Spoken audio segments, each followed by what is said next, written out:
Olá, eu sou o Marcos, aluno de agronomia da UTFPR Campus Pato Branco. Sou orientado da professora Raquel Guimarães. Vou apresentar o trabalho sobre a influência do volume da amostra para a determinação de propriedades físicas do solo.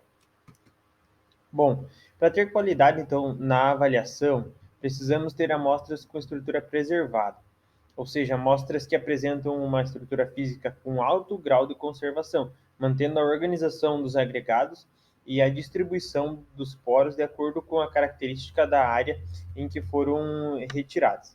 Portanto, para que se avalie a qualidade física do solo, é preciso que as amostras reproduzam a sua condição física original, a qual ela pode ter sido modificada pelo manejo adotado na área, enfim. E para isso, a gente utiliza anéis metálicos, que possuem bordas cortantes, para que a inserção no solo seja facilitada. Essa inserção normalmente é auxiliada por um martelo, uma marreta, para que se obtenha pressão nas extremidades do cilindro, junto com o que a gente chama de castelo, é, para ter essa pressão na extremidade do cilindro para que ele afunde na terra. Algumas pesquisas elas dizem que a utilização desse método ela pode desestruturar a amostra, causando alteração. Em outros pesquisadores dizem que a técnica ela pode ser utilizada um equipamento eletromecânico, podendo garantir amostras com alto nível de integridade em solos argilosos. Contudo, esse equipamento requer um nível tecnológico maior e pode levar 50% a mais de tempo para ser realizado. Mas também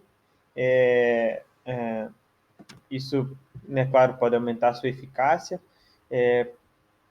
mas o objetivo desse trabalho, então, com tudo isso, é avaliar se o cilindro, se o anel amostrado, ele vai influenciar nos valores dos atributos físicos do solo. As coletas, então, elas foram realizadas na área experimental da Universidade Tecnológica Federal do Paraná, campus Pato Branco. O solo é classificado como latossolo vermelho distroférrico e foram testados 4 tamanhos de amostras diferentes. Um cilindro de 3 centímetros de altura com diâmetro de 6 e 3 cilindros de 5 centímetros de altura com diâmetro de 5, 6 e 7 centímetros e meio. As amostragens foram realizadas nas profundidades entre 2 e 7 centímetros, com 20 repetições. E em laboratório, essas amostras foram devidamente analisadas para obtermos como resultado a porosidade total, a macro, a microporosidade, a densidade do solo e a resistência à penetração. Como resultados, então, temos duas tabelas que irei mostrar para vocês.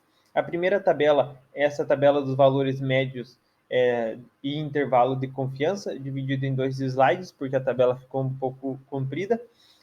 A primeira tabela, então, ela mostra que a densidade e a microporosidade, como estamos mostrando nessa primeira parte da tabela, não houve diferença significativa entre elas, entre a média, entre o intervalo de confiança. Já a porosidade total, a macroporosidade e a resistência à penetração, o valor, houve então diferença significativa entre esses 3 tratamentos. Como podemos ver nessa tabela, o valor médio da resistência à penetração e da porosidade total do cilindro, de menor volume, ele apresentou um valor significativamente menor em relação aos demais cilindros. Já para a macroporosidade, os cilindros de 85 e 100 centímetros cúbicos, eles diferiram estatisticamente dos demais volumes. A tabela 2, então, também separada em 2 slides, mostra os valores referentes à correlação e à regressão para as variáveis densidade do solo, porosidade total, macroporosidade, microporosidade e resistência à penetração. As amostras, então, com volume de 100 e 141 centímetros cúbicos, destacadas em vermelho, elas não tiveram uma correlação forte, indicando que possivelmente não há uma correlação expressiva entre as variáveis.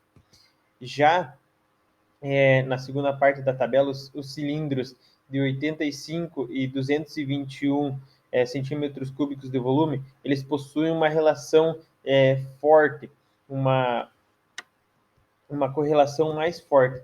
e essas correlações elas estão destacadas em verde, e que elas são certamente explicadas pela variação na densidade do Sol, que foi a variável independente. Então, portanto, concluindo, né, o cilindro de 221 centímetros cúbicos, ele pode ser considerado o volume que menor representa a estrutura do solo para as coletas de amostras indeformadas, enquanto o cilindro de 100 e de 141 centímetros cúbicos eles não se mostraram adequados para as coletas de amostras. Por fim, agradeço então à Fundação Araucária pela concessão da bolsa e apoio à pesquisa, ao TFPR Campus Pato Branco pela infraestrutura disponibilizada e pelo GFIS, que é o Grupo de Física do Solo da Universidade. Aqui estão algumas referências e eu agradeço a atenção de todos.